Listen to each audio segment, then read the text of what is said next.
guys, it's Helen Hart Smith here with Cathy.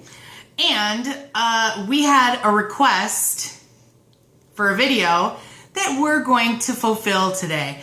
I'm noticing, like, okay, my hair's a little horny today or something. I don't know. So, hey, so we did a Florida water recipe video. And so we thought, we got a request. Right. For Thieves recipe Which I've been meaning to make lately anyway. Yeah, so we figured, let's just do it. Let's just film it. So, all right. Do it. So here we are. So why don't we talk about what Four Thieves is first? Yeah, so there's this legend that during the Middle Ages, when the Black Death was running rampant through Europe, there was a group of 4 men who would break into houses and steal. And they never caught the Black Death. And the legend is that they used this Four Thieves Vinegar recipe that they had developed to protect themselves from the germs and the disease. Mm-hmm. Each of them brought an herb and put it into vinegar, and they, drank it or whatever. Used it to clean with, whatever they, well, I'm not sure they did that. Maybe they cleaned themselves with it. I'm not sure. But yeah, they used it to stop from getting the Black Death. So it's been I'm just going to call it an infusion, a vinegar infusion that a lot of witches have used since. And it's great for cleaning. It's a great disinfectant. You can also partake of it. Right. Mm-hmm. Right. So as long as everything is, edible. Yeah. The last time we made this, when I got sick, right shortly thereafter, I took eighth of a cup a couple of times and gone. And so when I got sick directly after her, she told me, I did this and it helped me out a lot. So I did it, and friends, let me tell you, I used it as a spray. I just sprayed some into my mouth just to see what it was like, and I said, hell no. It is very, if you don't dilute it with something, it's very strong. It's vinegar. I'm not sure what you expected. That was not the vinegar. Yeah. It could have been my blend of herbs. Right. But it's a great cleaner. It's a great disinfectant. So it's good to clean with when you're sick. If you want to hose down your bathroom or your kitchen cabinets or whatever, basis or cleansing or whatever. Mm-hmm. There's some contention as to what the four herbs were. Mm-hmm. So there is a list of them that you can use and pick 4 or 5. Oh, I forgot the garlic. We forgot the garlic. We'll have to add it later. Yeah, no big deal. Yeah. Sorry. Yeah, I'm pretty sure I totally forgot about it. I don't have garlic. So, all right, so let's go. Wait, I have minced garlic. Yeah, I was thinking I've got minced garlic at home. No, but I've got the liquid stuff. Yeah. Do you want me to get that from the refrigerator? Sure, why not? Okay, I'll be right back. All right. So while Cathy goes to grab her mince, gosh, I thought we were better ready to go. So let's cover some of the herbs that are in different recipes that we have found. So you can use red or black pepper, cayenne or chili pepper. Oh, can you see that little? No. Hold on. Lavender or rue, rosemary or mint, wormwood or thyme, sage or coriander. Yeah. So we've made this before. Yes. And when we made it before, we used lavender, rosemary, sage, and thyme. And so I'm going to kind of stick close to that this time, but I've got one variant that I'm going to use. Me too. Hey. What's your variant? Well, I'm going to do lavender, and I'm going to do sage, and I'm going to do rosemary. And then instead of thyme, I'm going to do rue. Okay. Mostly because I have a rue plant at home, and I have this rue that I purchased, and I've never really worked with it. So I thought, well, this might be a good right. So those are the different herbs that you can use in this. So what I'm going to use... sorry. is the lavender, the rosemary, the thyme, but I'm substituting spearmint for the sage. Oh, cool. All right. So then the recipe is for equal parts of your 4 herbs. Right. Okay. And then 4 cloves of garlic. Which we're going to substitute for minced garlic. Mm-hmm. This is a like a minced paste, liquid pasty thing. I don't know if you can see. Oh. That is, so you keep it in the refrigerator. It's like that's a fresher, different. It's a fresher garlic. And I use it to cook with all the time. So this is what we're going to use. All right. As I opposed have to dried actual mint. minced garlic. Well, I have minced garlic too, but I like to use this better because it has more flavor. There's your cooking tip from Cathy. So you get yourself a glass jar. Mine just happens to be a recycled jar that had jam in it. I don't eat jams. Haha. So you take your jar and then you're gonna use either apple cider vinegar. This says red wine vinegar, but we used white vinegar before. So we're using white vinegar today. Today's a Meyer day. So let us begin. Okay, so we put the herbs in first. Right.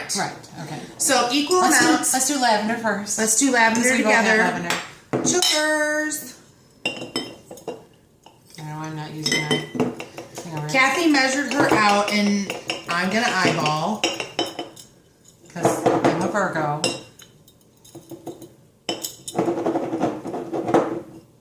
All right.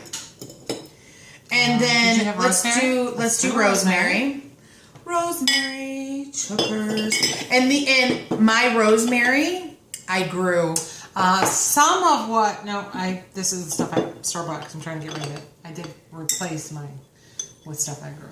Yeah, this is what I grew from last year. So that was the last of it. So now I'm full. See, we've got little layers. And you're not doing sage. Yeah, and you're not doing thyme. So I'm doing sage next. Okay, well I'm gonna do thyme next. Sugars. And again, this is sage that I grew, or some of it is sage that I grew. I visited Whole Foods, Foods for Living in Lansing, and picked up the really cheap herbs that they have there. If you live in Michigan, near Lansing. Okay, that seems like a lot, but there's a lot of whole herbs in there, so it looks bigger. So there's that, and little piece of rosemary jumped out, and then I've got rue, and you've got spearmint. Here we go. And I'm not going to use all of it. I pre-measured, so I'm just dumping it all in there. All right, so I'm not sure what would equate to 4. Probably show the camera that so we can see. I would say that's probably 2 cloves. Okay. Mm-hmm. So you want 2 gobs that size. At least. Ooh, did you catch it? Fell right back in, yay. I can tell that a gift that I'm going to be looking for you is a silver antique spoon. Yes, please, because I don't have one. $1.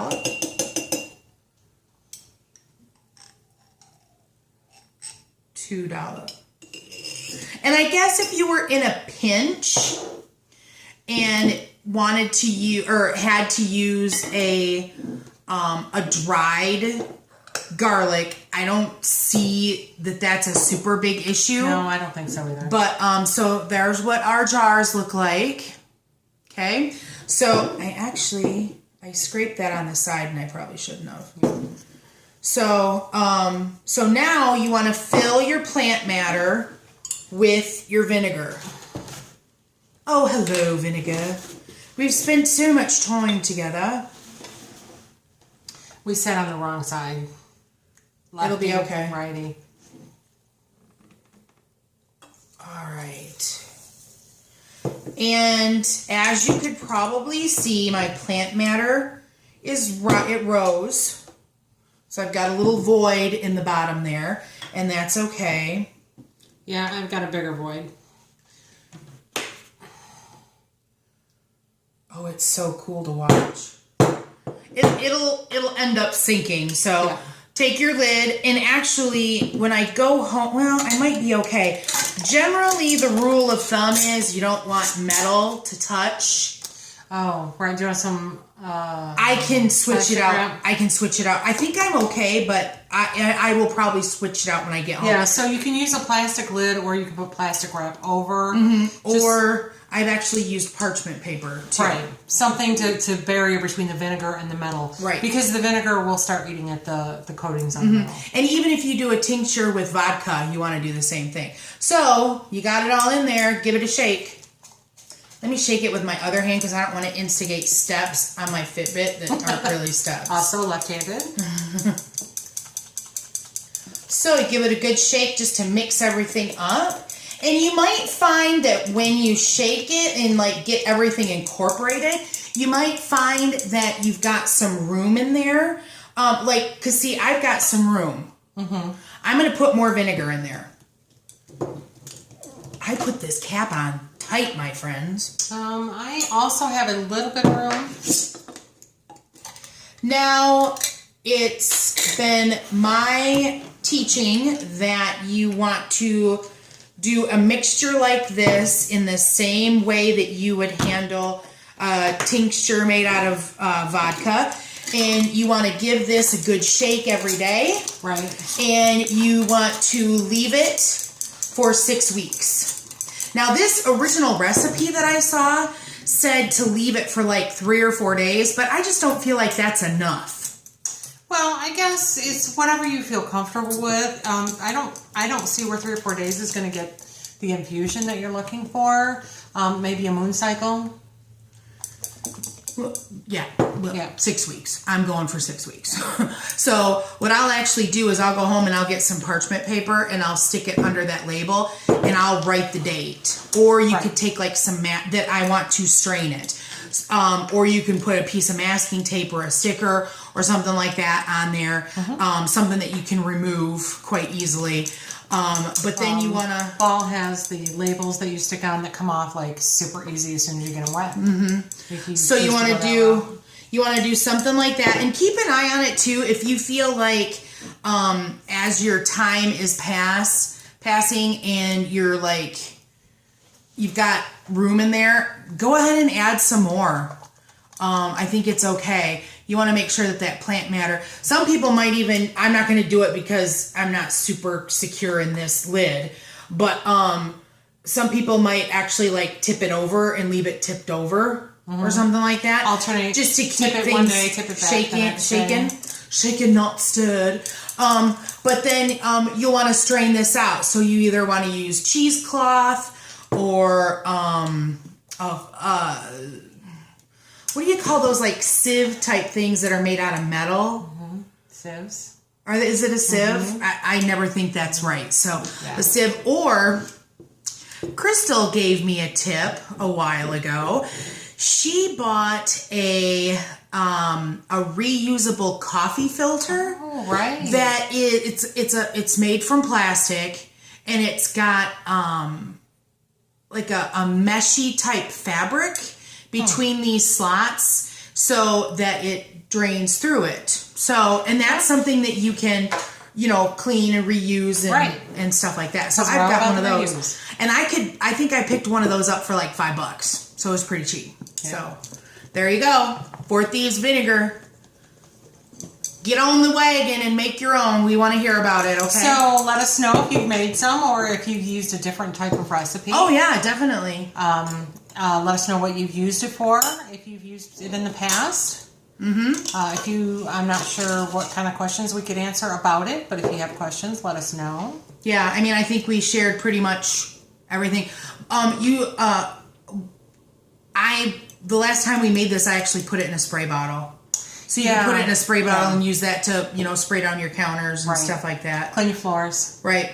Yeah, once this is strained and stuff like that, a dark bottle stored in a darker place, that's a good place to put it. So I think that's it. So if you like this video or learned something from it, give it a thumbs up. What else? If you want to let us know your questions, comments, or concerns, you can comment below, or you can email us at heartofthewitchespath@yahoo.com. Remember that there is now an Instagram account. Yes, Heart of the Witch's Path. And if you haven't done so already, please hit that subscribe button. We like to have you back here at the channel. Right. And keep an eye out for our podcasts. We try to do them regularly. Our schedules don't always coincide enough to do that. Summer's busy. It really Other times is. get busy. So, yeah. All right. Well, thanks for watching, and thanks for walking the path for a little while with us. And until next time, blessed be.